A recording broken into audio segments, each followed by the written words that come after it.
बोरगाव फाटा भाग 6. मी माझ्या जागेवरून उठलो आणि रंजनाजवळ गेलो. आपल्या थरथरत्या हाताने मोबाईलची टॉर्च लावली आणि त्या अंधाऱ्या रंजनात लावली. तशी माझी चांगलीच घाबरगुंडी उडाली आणि मी समोरचे दृश्य बघतच राहिलो. त्या रंजनामध्ये एक मृतदेह होता आणि तो मृतदेह चा होता. आईचा गावात हा तर टेम्पोवाला आहे. त्या रंजनात टेम्पोवाल्याचा चेंगरलेला मृतदेह होता. मी खातरजमा करण्यासाठी पुन्हा पुन्हा मृतदेहाचा तो रक्ताळलेला फुटका चेहरा पाहत होतो. जंगलातल्या टेम्पोवाल्याचा चेहरा माझ्या अजूनही लक्षात होता. तो चेहरा हुबेहूब मृतदेहाशी जुळत होता. मी रामभाऊच्या बोलण्याच्या नादात हे विसरून गेलो होतो की ढाब्याबाहेर एक टेम्पो उभा होता, पण ढाब्यात टेम्पोवाला कुठेच नव्हता. त्यामुळे तो मृतदेह त्याचाच आहे हे समजण्यास मला जास्त वेळ लागला नाही. मी कसलाही विचार न करता ओरडत रामभाऊला मोठमोठ्याने आवाज देत धाब्यात पळत गेलो. रामभाऊ, रामभाऊ, पटकन चला, पटकन चला. याचं पुढचं बोलण्याची ताकद माझ्या तोंडात शिल्लक राहिली नव्हती. हां बोला की, कुठे जायचंय आणि एवढं घाबरायला काय झालंय? रामभाऊ मला म्हणाला. त्या त्या त्या रंजनात. मी कोरडा घसा ओला करत थांबलो. काय त्या रंजनात? पुढचं बोला की, रामभाऊने मला विचारले. रामभाऊ, त्या रंजनात टेम्पोवाला आहे. मी आपले बोलणे पूर्ण करीत रामभाऊला म्हणालो. काय? रंजनात टेम्पोवाला? काय बी बोलू नका साहेब, गरिबाची चेष्टा करताय वय. रंजनात टेम्पोवाला कशाला बसणार आहे? त्याला बसायचं असतं तर तो इथे बसायला येईल ना. रामभाऊ माझी खिल्ली उडत हसत म्हणाला. अहो रामभाऊ, त्या रंजनात त्याचा मृतदेह आहे. मी कळवळून रामभाऊला म्हणालो. काय मृतदेह? तोही टेम्पोवाल्याचा? नाही नाही, हे कसे शक्य आहे?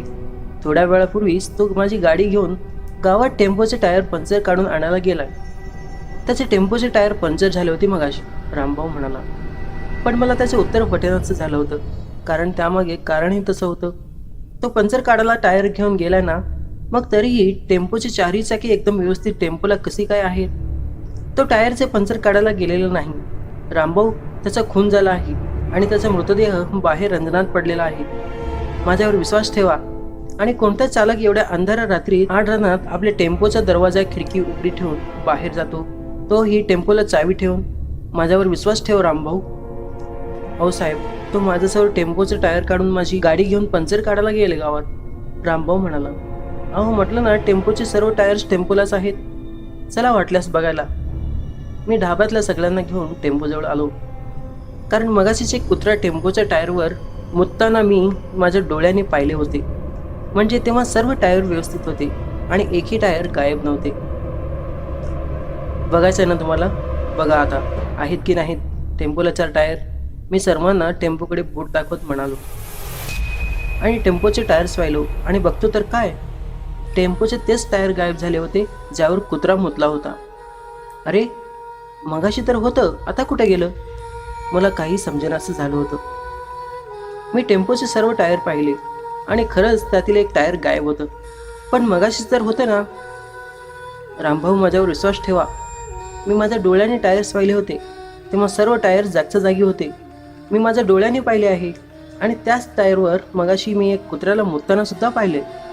असे म्हणत मी वेड्यासारखे टेम्पोखाली त्याचे टायर शोधू लागलो. अहो रामभाऊ, कशाला खोटं बोलतील? उगं टेन्शन घेऊ नका. तुम्ही जरा थकलेले आहात. चला चहा प्यायला. रामभाऊच्या हातचा चहा पिऊन तुमच्या आयुष्यातला सगळा थकवा निघून जाईल. बुलेट स्वार मला म्हणाला. आयुष्यातला थकवा म्हणजे? तुम्हाला नेमकं म्हणायचं काय आहे? मी बुलेट स्वाराचे बोलणे पकडले. रामभाऊने त्या बुलेट स्वाराकडे रागात पाहिले, तसे त्या बुलेट स्वाराने आपली मान खाली घेतली. अहो साहेब, जाऊ द्या. चला चहा प्यायला, रामभाऊ म्हणाला. अहो कसा पिऊ मी चहा? मी स्वतः माझ्या डोळ्यांनी त्या रंजनात टेम्पोवाल्याचा मृतदेह पाहिला आहे. मी त्या रंजनाकडे बोट दाखवत रामभाऊला म्हणालो. चला, कुठे आहे मृतदेह? दाखवा मला. असे म्हणत रामभाऊने माझ्या दंडाला पकडले आणि ओढत रंजनाजवळ नेले. त्याने टाच लावून रंजनात पाहिले.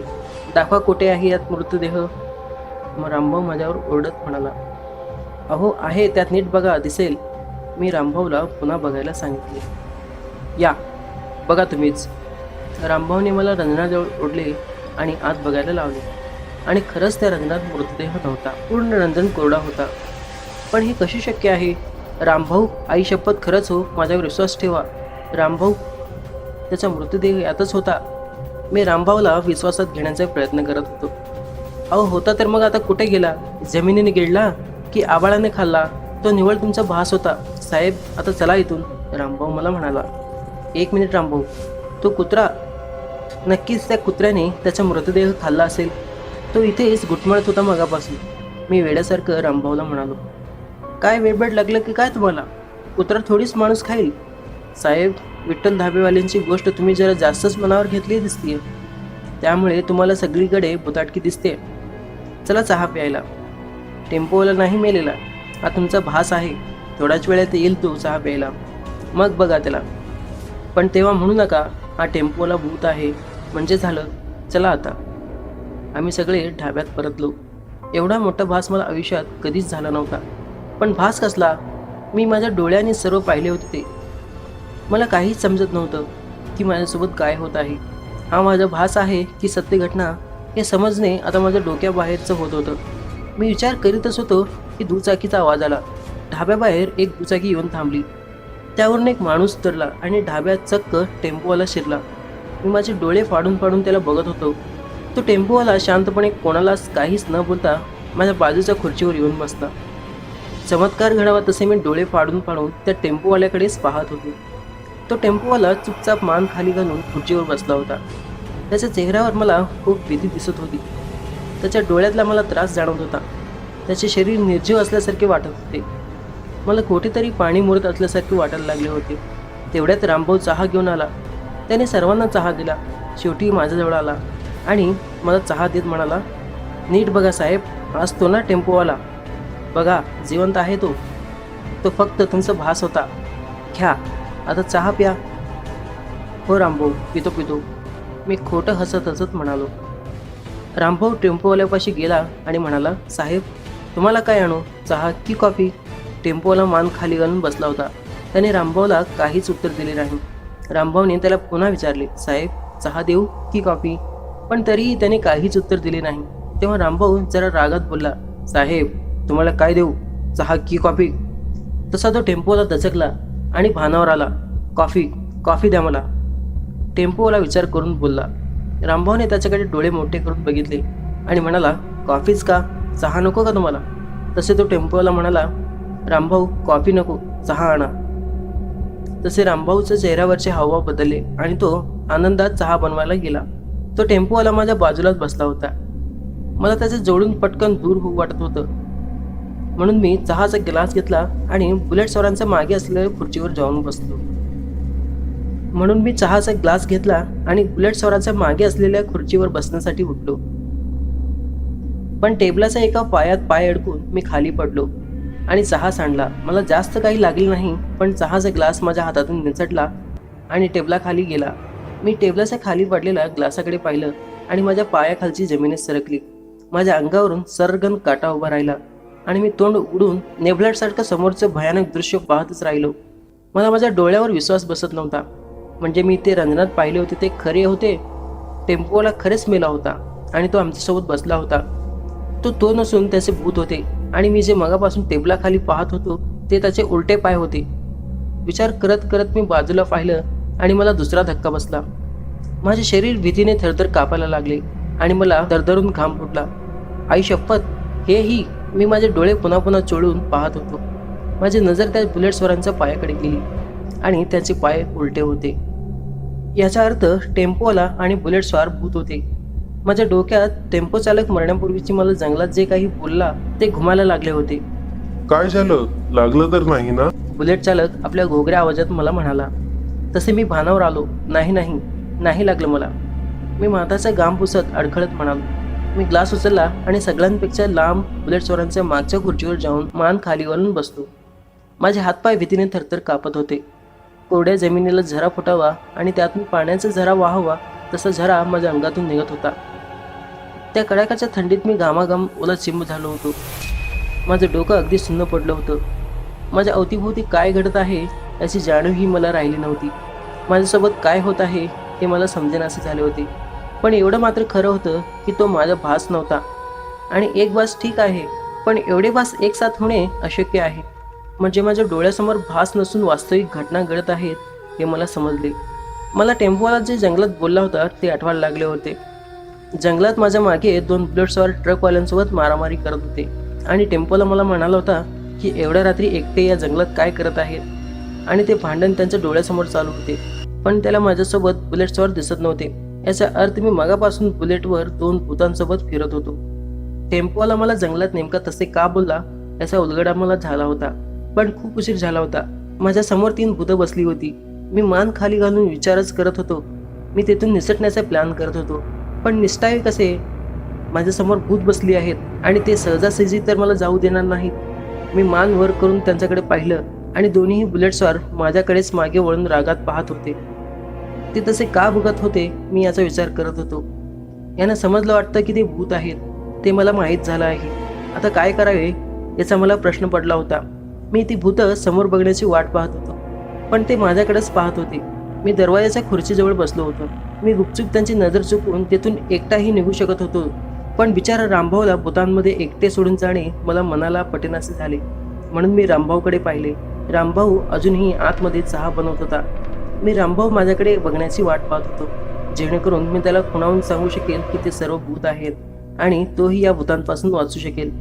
पण तो माझ्याकडे बघतच नव्हता. खूप वेळाने रामभाऊने माझ्याकडे पाहिले आणि मी त्याला खुणावत सांगत होतो की ते 3 भूत आहेत, चला येथून, आणि तो काही समजून घेण्याचा प्रयत्न करत नव्हता. तेवढ्यात एक बुलेट्सवर रामभाऊला म्हणाला, रामभाऊ, यानं चहा सांडला बघा, अजून एक कप घेऊन या. तसा रामभाऊ चवताळत माझ्याजवळ आला. तुला लवकर चहा पी म्हणून सांगितलं होतं ना, मग का प्यायला नाहीस तू? उलट चहा सांडलास माझा. एक तर उशीर होतोय, ट्रक येईलच थोड्या वेळात. रामभाऊ चक्क अरेतुरेवर उतरला होता, तेही मी फक्त 1 ग्लास चहा सांडल्यामुळे. आणि ट्रक येईलच थोड्या वेळात म्हणजे कोणता ट्रक येणार होता इथे? आणि त्या ट्रकचा माझ्या पिण्याशी काय संबंध? जाऊ दे, ते काही कसेना, पण मला खूप राग आला होता. तो चक्क मला अरेतुरे बोलला होता, तोही ओरडून. माझ्या तोंडातून झपकन 10-12 शिव्या आल्या होत्या. मी त्यातून एकटाही निसटलो असतो, तो या भूतांना बळी पडू नये म्हणून. पण तो त्या भूतांचं ऐकून माझ्यावर चढायला लागला होता. असं वाटत होतं की त्याला एका पाठोपाठ एक गारून शिव्या हसडाव्या. पण तो वेळ शिव्या हसाडण्याचा नव्हता, त्यामुळे मी माझ्या रागावर ताबा मिळवला. रामभाऊ, सॉरी, चुकून सांडला. तुम्ही दुसरा घेऊन या ना, मी रामभाऊला म्हणालो. या म्हाताड्याला मला कोल्हापुरी इंगा दाखवावाच लागेल. बघतोस तुला, फक्त मला इथून बाहेर निघू दे एकदाचा, मी मनातल्या मनात बोललो. तसं रामभाऊ आतमध्ये चहा बनवायला गेला. बुलेट सवारांनी तोंड समोर केले. त्या टेम्पोवाल्याचा भूत मात्र अजूनही मान खाली करून एकदम चुपचाप बसला होता. तो एकटक चहाच्या पेल्याकडे पाहत होता. बघून तर असे वाटत होते की त्याचे चहा पिण्याचे मन नव्हते आणि पिऊ कसे असे वाटले, कारण चहा तर फक्त माणसं पितात ना. बुलेट सवारांच्या भूतानी मान समोर वळवली होती. मी याचीच वाट बघत होतो. मला पळून जाण्याची संधी मिळाली होती. मी हळूच आवाज न करता मागच्या मागून ढाब्याबाहेर निघून आलो. मी टेम्पोच्या बाजूने जातच होतो की मला मगाशी गायब झालेले टेम्पोचे टायर टेम्पोला आहे तसे दिसले आणि आश्चर्याचा धक्का बसला. मला कळले की तोही भूतांचा डाव होता. पण माझ्याकडे विचार करण्यासाठी जास्त वेळ नव्हता. मरणापूर्वी टेम्पोला चावी तशीच ठेवून गेला होता आणि दरवाजाही उघडा ठेवला होता. मला स्वर्ण संधी मिळाली होती. मी पटकन दरवाजा उघडला आणि टेम्पोत बसलो. टेम्पो चालू केला. पहिल्यांदा टेम्पो चालू झाला नाही, पण थोड्या वेळाने गुरगुर केल्यानंतर टेम्पो चालू झाला. टेम्पोचा आवाज ऐकून रामभाऊ ढाब्यातून ओढत बाहेर आला. तो मला थांबण्यासाठी सांगत होता आणि मलाही तिथून घेऊन चला असे म्हणत होता. रामभाऊच्या मागे भूत लागली होती, पण मी पटकन टेम्पो पळवला. मी मगाचा अपमान विसरलो नव्हतो, त्यामुळे मी काय टेम्पो थांबवणार नव्हतो. मी आरशात पाहिले. रामभाऊ टेम्पोच्या मागेच पळत होता, पण मी टेम्पो थांबवलाच नाही. त्याला जीव तोडून पळताना आणि रडताना पाहून माझ्या मनाला खूप समाधान मिळत होते. वाचवलं पण असतं तुला, पण मगाशी पंगा घेतला होतास तू. मग कसं वाचू, मी स्वतःशीच म्हणालो आणि तिथून सुसाट निघून आलो. तर असे सुटल्यास होय भूतांच्या तावडीतून? पण विठ्ठल ढाब्यावाल्याने सांगितल्याप्रमाणे तर रामभाऊ मेला होता ना. मग तुला रामभाऊ जिवंत कसा काय दिसला? आणि तो जिवंत होता तर त्याच्या पुढे काय झालं? बंटीने मध्येच मंगेशला विचारले. अरे बंटी, ऐकून तरी घे, माझं बोलणं अजून संपलेलं नाही.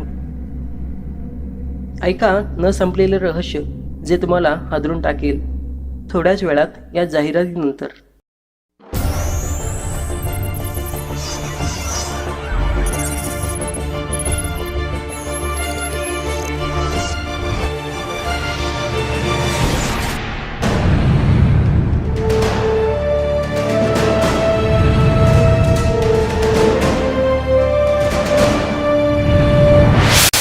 बोरगाव फाटा भाग 7.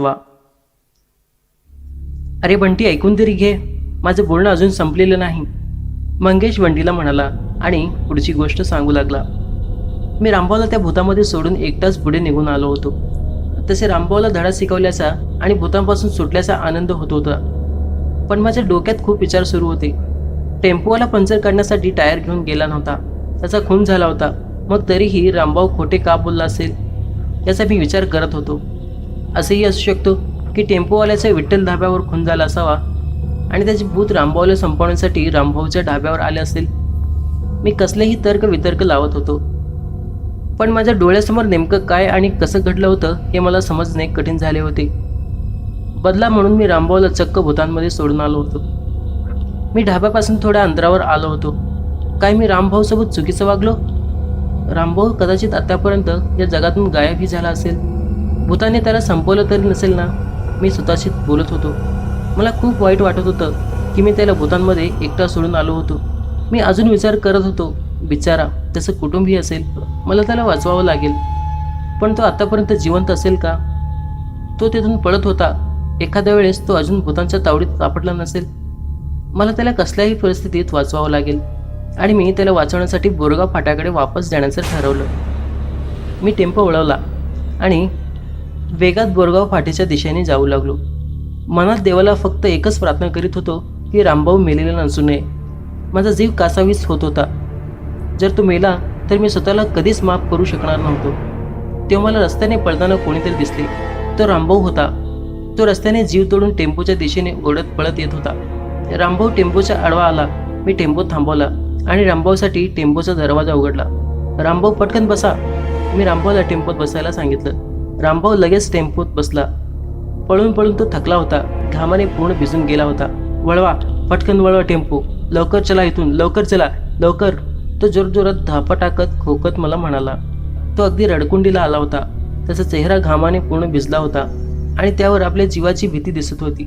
मी पटकन तिथून टेम्पो वळवला आणि टेम्पो चालवत चालवत रामभाऊकडे पाहत होतो. त्याचे लक्ष माझ्याकडे नव्हतेच. रस्त्यावर दाट धोके पसरले होते. तो पुढे सरकून सरकून टेम्पोच्या समोरासमोर काचेतून पुढे सामसून पडलेल्या रस्त्याला एकटक न्याहाळत होता. त्याच्या चेहऱ्यावर स्वतःच्या मरण्याची भीती दिसत होती. त्याचे शरीर भीतीने थरथर कापायला लागले होते. शरीराचा थकवा घालवण्यासाठी तो तोंड उघडे ठेवून जोरजोरात श्वास घेत होता. थुंकी गळून आपला कोरडा घसा ओला करण्याचा प्रयत्न करत होता, पण भीतीने तो ओलाही होत नव्हता आणि श्वास घेताना तो सुई सुई असा विचित्र आवाज मला कुठेतरी घाबरून टाकत होता. मी आयुष्यात पहिल्यांदा कोणाला तरी एवढ्या घाबरलेल्या अवस्थेत पाहिले होते. त्याला पाहून मला त्याच्यासोबत घडलेल्या प्रसंगाचा अंदाज येत नव्हता, कारण तो प्रसंग मीही अनुभवला होता. रामभाऊचा घसा कोरडा पडला होता. पाणी, पाणी आहे का? खोकत खोकत त्याने मला पाणी मागितले. मी माझ्या आजूबाजूला पाहिले. रामभाऊ, एक मिनिट. ड्रायव्हर सीटच्या बाजूलाच एक स्प्राईटची बाटली भरलेली होती. मी ती हातात घेतली. हादरे बसून त्याला फेस झाला होता. रामभाऊ, पाणी नाही, स्प्राईटवरच ताण भागवाता. मी रामभाऊला स्प्राईटची बाटली देत म्हणालो. रामभाऊने ती बाटली घेतली आणि पटकन टोपण उघडून पाणी घशात ओतायला सुरू केले. माझ्या मनात अजूनही प्रश्न दाटले होते. विचार सुरू होते की रामभाऊ मला खोटे का बोलले असेल, की टेम्पोला त्याच्या समोरच टेम्पोचं टायर घेऊन गेला होता आणि त्याचा मृत्यू कसा काय झाला. मी रामभाऊला टेम्पोवाल्याच्या मृत्यूविषयी विचारायचे ठरवले. रामभाऊ अजूनही गटागट पाणी पित होता. रामभाऊ, तुम्हाला टेम्पोवाल्याच्या भूताविषयी काही माहिती आहे का? तसे रामभाऊने पाणी पिण्याचे बंद केले आणि शांत बसला. त्याने कसलेही उत्तर दिले नाही. रामभाऊ, तुम्ही टेम्पोवाल्याच्या मृत्यूविषयी तुम्ही माझ्यापासून काय लपवत आहे? त्याचा मृत्यू कसा झाला? मी रामभाऊला विचारताच रामभाऊला जोराचा ठसका लागला. काही नाही असे म्हणत तो पुन्हा ठसकायला लागला. रामभाऊ, तुम्ही साफ खोटे बोलत आहात, मी रामभाऊला म्हणालो. पण रामभाऊ अजूनही खोकतच होता. त्याचे खोकणे हळूहळू तीव्र व्हायला लागले होते. तो तोंडावर गमजा लावून जीव तोडून खोकत होता. मी टेम्पोचा वेग कमी केला. रामभाऊला बोलता बोलता जोराचा ठसका लागला होता आणि तो ठसका थांबायचं नावच काही घेत नव्हता. रामभाऊ, पाणी प्या, मी रामभाऊला म्हणालो. पण रामभाऊच्या खोकल्यामुळे काहीच सुधारण्याचे झाले होते. तो खूप मोठ्याने खोकत होता. माझे लक्ष रामभाऊच्या गमजावर गेले. त्याच्या गमजावर रक्त पडले होते. त्याच्या तोंडातून रक्त पडायला होते. खोकल्यात रक्त पाहून मी पूर्ण हादरलो. रामभाऊ, रक्त! रामभाऊने गमजावर रक्त पाहिले. त्याने जवळ पडलेली बाटली हातात घेतली आणि नाकाला लावली आणि तो मला काहीतरी बोलण्याचा प्रयत्न करू लागला. मला मला मला काय पाजलेस? आणि तो पुन्हा खोकायला लागला. रामभाऊ, मी काही नाही केलं, आई शपथ रामभाऊ, मी रामभाऊला म्हणालो. रामभाऊ सीटवर खोकत खोकत आडवा पडला. तो गळा पकडून सीटवर तडफडत पडला होता आणि त्याच्या तोंडातून फेस निघत होता. याचा अर्थ रामभाऊला विषबाधा झाली होती. पण हे कसे झाले मला कळेनासे झाले होते. तेवढ्यात अचानक टेम्पो बंद पडला. मी बाजूलाच पडलेली स्प्राईटची बाटली घेतली आणि जरा निरखून पाहिले. त्याचा वास घेतला आणि त्याच्यातून एकदम घाणेरडा औषधाचा वास आला. म्हणजे रामभाऊला मी स्प्राईट समजून हे विषारी औषध पाजले. मला स्वतःवर विश्वास बसत नव्हता की त्या बाटलीत कोणतेतरी विषारी औषध होते आणि मीच रामभाऊला ते प्यायला दिले होते. याचा परिणाम की रामभाऊ माझ्या बाजूला बेशुद्ध पडला होता. पण रामभाऊला औषधाचा वास आला नसेल का? अरे येईलच कसा? तो आधीच थकलेला होता. तो पूर्णपणे भानावर आला नव्हता आणि भीतीने त्याचा घसा कोरडा पडला होता. त्याला फक्त त्याचा घसा ओला करायचा होता आणि वरून तो तोंडाने श्वास घेत नव्हता. मग त्याला वास येणारच कसं? गडबडीत प्याला तसेच. मी मनातल्या मनात विचार करत होतो. रामभाऊ माझ्या बाजूला तडफडत पडला होता. रामभाऊ, तुम्हाला काही होणार नाही, मी तुम्हाला दवाखान्यात घेऊन जातो, असे म्हणत मी टेम्पो चालू करण्याचा प्रयत्न करू लागलो. पण टेम्पो काही चालू व्हायचं नाव घेत नव्हता. सीट यार, गाडी ही आत्ताच बंद पडायची होती. मी स्टेअरिंगवर हात आपटत ओरडलो. माझ्या बाजूलाच रामभाऊ तडफडत होता. तोंडातून हळूहळू जास्तच फेस निघत होता.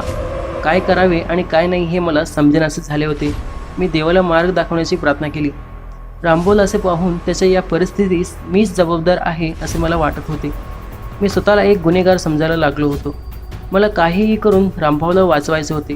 त्यासाठी टेम्पोच्या बाहेर निघणे गरजेचे होते. टेम्पो बंद कसा पडला हे बघण्यासाठी. पण कसे? कारण सगळीकडे मिट्ट काळू पसरला होता. आजूबाजूला दाट झाडी होती ज्यात स्मशान शांतता होती आणि मी पहिल्यापासूनच घाबरलेल्या अवस्थेत होतो. पण रामभाऊची अवस्था पाहून मी हिंमत करून टेम्पोच्या बाहेर पडलो. मी टॉर्च चालू केलो आणि देवाचं नाव घेत मी टेम्पो बाहेर आलो. रस्त्यावर दाट धुके पसरली होती, त्यामुळे लांबचे पाहणे शक्य नव्हते. मी आजूबाजूला नजर फिरून इंजिनाकडे पाहिले. तसा इंजिनमधून काळा धूर निघत होता. इंजिन गरम होऊन टेम्पो बंद पडला होता. तेवढ्यात माझ्या पाठीमागून मला दुचाकीचा आवाज आला. मी मागे वळून पाहिले. थोडी वाट पाहिली, पण कोणतीच दुचाकी माझ्या दिशेने येत नव्हती. आणि मला अजून एक प्रश्न पडला की हा दुचाकीचा आवाज कुठून येत असेल? रस्त्यावरची धुकं थोडीशी अंधूक झाली होती. मी आजूबाजूला नजर टाकली तसे मला आजूबाजूचा परिसर ओळखीचा वाटायला लागला.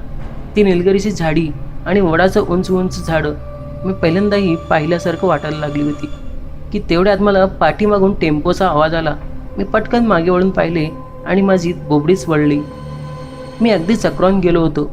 माझ्यावर डोके बडवून घ्यायची वेळ आली होती, कारण रामभाऊ टेम्पोसहित गायब झाला होता. मी तिथे टेम्पो शोधत होतो, पण मला कुठेच टेम्पो दिसला नाही. माझी फार घाबरगुंडी उडाली होती. टेम्पो गायबच झाला होता हे मला कळेनासे झाले होते. माझे मागे हात धुवून अडचणी लागल्या होत्या आणि अशा अडचणी ज्यातून बाहेर निघणे आता मला अशक्यच वाटायला लागले होते. माझ्या मनात प्रश्नांची आधीच गर्दी जमली होती, त्यात अजूनही प्रश्नांची भर पडली होती. रामभाऊ टेम्पोसहित कुठे गायब झाला? टेम्पो गेला कुठे? आणि रामभाऊचं काय झालं असेल? की रामभाऊ मला मुद्दाम इथे सोडून गेला असेल? पण हे कसे शक्य आहे? रामभाऊ तर तडफडत होता. मग तो टेम्पो कसा चालवू शकेल?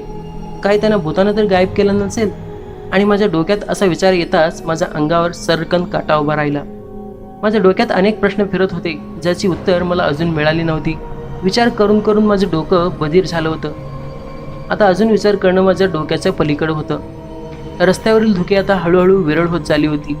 विखुरलेल्या धुक्यातून चंद्रप्रकाशात माझ्या आजूबाजूचा परिसर मला अंधुकपणे दिसू लागले होते. तेवढ्यात माझ्या कानावर माणसाचा बोलण्याचा आवाज पडला. तो आवाज रस्त्याच्या डाव्याकडून येत होता. मी त्या रस्त्याकडे नजर टाकली. तशी ती जागा मला ओळखीची वाटू लागली.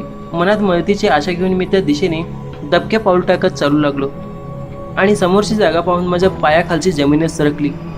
माझ्यासमोर चक्क रामभाऊचा ढाबा होता. मी गोंधळात पडलो की मी तिथे कसं काय आलो. ढाब्यासमोर रामभाऊची दुचाकी, टेम्पो आणि एक काळी ॲव्हेंजरसुद्धा उभी होती. ढाब्यासमोर टेम्पो पाहून मी डोक्यापासून पायापर्यंत पार हादरून गेलो होतो. टेम्पो तिथे कसा काय आला हे मला समजणे आता अशक्य वाटत होते. हे स्वप्न तर नाही ना हे बघण्यासाठी मी कचकन माझी करंगळी चावली आणि मला कळून चुकलं की ते स्वप्न मुळीच नव्हतं. माझ्यासमोर खरंच रामभाऊचा धाबा होता आणि धाब्यासमोर टेम्पो उभा होता, जो माझ्या मागून रामभाऊ सहित अचानक गायब झाला होता. मला फक्त रामभाऊची काळजी वाटत होती. तो कोठे असेल हाच विचार मला मनोमन खात होता. त्याचं काही बरं वाट झालं तर नसेल ना, मी मनाशीच बडबडत होतो. टेम्पो शेजारी एक काळी रंगाची ॲव्हेंजर सुद्धा उभी होती. म्हणजे नक्कीच धाब्यात कोणीतरी नवीन प्रवासी आला होता. मी लगेच एका वडाच्या झाडात लपलो आणि धाब्यात होत असलेली भुताटकी पाहू लागलो. धाब्यात त्या 2 बुलेट स्वारांची भूतं, टेम्पो चालकाचे भूत आणि एक नवीन मुलगा होता. अंतर जास्त असल्याने त्याचा चेहरा मला स्पष्ट आणि व्यवस्थित दिसत नव्हता. त्या मुलाला पाहून तर असेच वाटत होते की तो त्यांच्या जाळ्यात सापडला असावा, कारण तो त्या भूतांसोबत चक्क गप्पा मारत बसला होता आणि तो माणसांप्रमाणे ॲक्टिव्ह दिसत होता. म्हणजे तो काही भूत नव्हता. त्याला तर हेही माहीत नसेल की ज्यांच्यासोबत तो हसून गप्पा मारत आहेत ते सर्व भूत आहेत. मी हे सर्व पाहत होतो की रामभाऊ त्यांच्यासाठी चहा घेऊन आला आणि रामभाऊला त्या ढाब्यात पाहून माझ्या चेहऱ्यावरचा पूर्ण रंगच उडाला. तो अगदी ठणठणीत होता. तो टेम्पोतून निघून डायरेक्ट धाब्यात कसं काय गेला? ढाब्यात भूत आहेत आणि त्याचे जीवसुद्धा घेतील हे माहीत असूनही रामभाऊ ढाब्यात कसं काय गेला? हे विचार करत होतो तेव्हा काहीतरी गडबड असल्याचे मला जाणवले. माझ्या डोक्यात चिखलीतील विठ्ठल ढाबेवाल्याचं बोलणं वारंवार फिरत होतं की रामभाऊ भूत आहे आणि रात्री बोरगाव फाट्यावर लोकांना चहा पाजून मारतो. तोच माझी नजर त्याच्या पायावर गेली आणि माझ्या पायाखालची जमीनच सरकली. त्याचे पाय उलटे होते, म्हणजे तोही भूत होता. पण तो भूत केव्हा झाला? विठ्ठल ढाबेवाल्याची गोष्ट खरं मानून चालली असता रामभाऊ मी धाब्यावर येण्याआधीपासून भूत होता, की मी तो दिलेलं औषध पिऊन तर मेला नसेल ना? मी अगदी गोंधळून गेलो होतो. पण रामभाऊ सर्वांसाठी चहा घेऊन आला होता, अगदी विठ्ठल ढाबेवाल्यांनी सांगितल्याप्रमाणे. विठ्ठल ढाबेवाला मला रामभाऊच्या भूताविषयी खरे बोलला की खोटे ते आता त्या मुलाने चहा पिल्यावरच मला कळणार होते. त्यामुळे मी त्या मुलाचे चहा पिण्याची वाट पाहू लागलो. रामभाऊच्या ढाब्यात बसलेला मुलगा बंटी तर नाही ना? ऐका पुढचं रहस्य पुढच्या भागात.